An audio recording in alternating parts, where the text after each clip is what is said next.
Talking about sexual health and intercourse, why is foreplay such an important part of sex? Yeah. Well, in order to desire sex, you must have sex worth desiring, right? And if you look at heterosexual sex, the man is called the orgasm gap. The man has an orgasm much more than the female does. And what we know is that penis and vagina sex or intercourse, that is a great way for a man to have an orgasm. It is not a great way for a woman to have an orgasm. The clitoris is on the outside and the clitoris is wrapped around the vagina on the inside. So the vulva is on the outside, clitoris is wrapped around the vagina. So putting something in the vagina, especially putting something in an unaroused vagina, does not cause pleasure for the female. And if she's experiencing pleasure 30% less than the man is experiencing pleasure, she's having a different experience of sex, right? And so we say, well, women don't like sex as much as men. That's not technically true. They don't like the sex they're having as much as men like the sex they're having.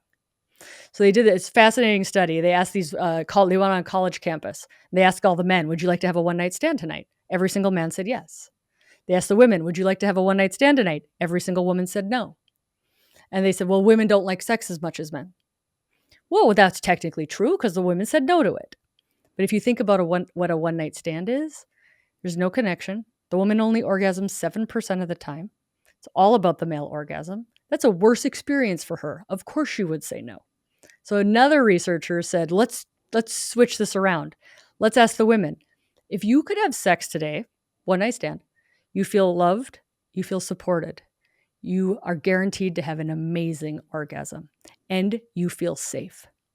Would you like to have that sex tonight? Women? Yes, I would like to have that sex tonight. So it's not that women desire sex less.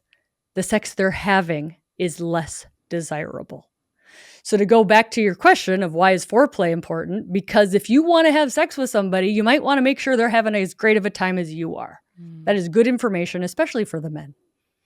I Right? agree. I And mean, I just think, I'm not a man, obviously, but like it's so not one-sided. And if a man thinks that a woman orgasms in the same way they do, get with the well, they times. think that. And again, I'm stereotyping a large Yeah. population, and I never want to piss anybody off. But I always tell women, men did not get a secret class on how to deal with other people's genitals that aren't your own. Yeah. Right? Like they do think that's pleasurable because that's what Hollywood says and that's what porn says. Like they don't know any better. And so it is, not to put the burden on the woman because also the man should know this, but like it is our job to be like, this is how I like to orgasm. We must have that knowledge ourselves and we must be able to communicate it. We must not give away our power to other people and assume they know or assume they know best. We're assuming a lot in sex because we don't know how to communicate about it. For any women that might be listening that may never have orgasmed or find it very hard to orgasm, what do you think are the best ways for a woman to be able to get that pleasure? Yeah. I would first tell her, you're not alone, you're not broken. In our society, women are socialized that their bodies are dirty, that it's bad to touch your body. I mean, little boys touch their penises because they have to do it to learn how to pee, right? So boys are used to touching their genitals at an earlier age, much more than women are. So there's just that. Realize you are socialized. This is not an inherent brokenness. So just to help women feel better. There's some great resources. An online resource is omgyes.com. Great resource, and it's more video to visualize. What does touch look like? And these are wonderful. I've vetted them. Doctors have vetted them. This is not like a pornographic. This is more of like a sex ed, right? So OMG Yes is a great resource. It's an older book, but it's a great book. It's called Sex for One by Betty Dodson. Really to say, how do you orgasm? How do female bodies orgasm? And then realize that the best way for a woman to orgasm in a partnered relationship is for her to understand how her body works by herself. It's very hard to communicate that if you don't know the own skills yourself. So that self-touch is healthy. That orgasm actually, it reduces stress. It really, releases oxytocin. People have colds for less amounts of time. There's some data that sexually active people live longer. So I never want to tell somebody that orgasm and pleasure is good, therefore you must do it. That's not what I mean. What I mean is your body was designed for pleasure.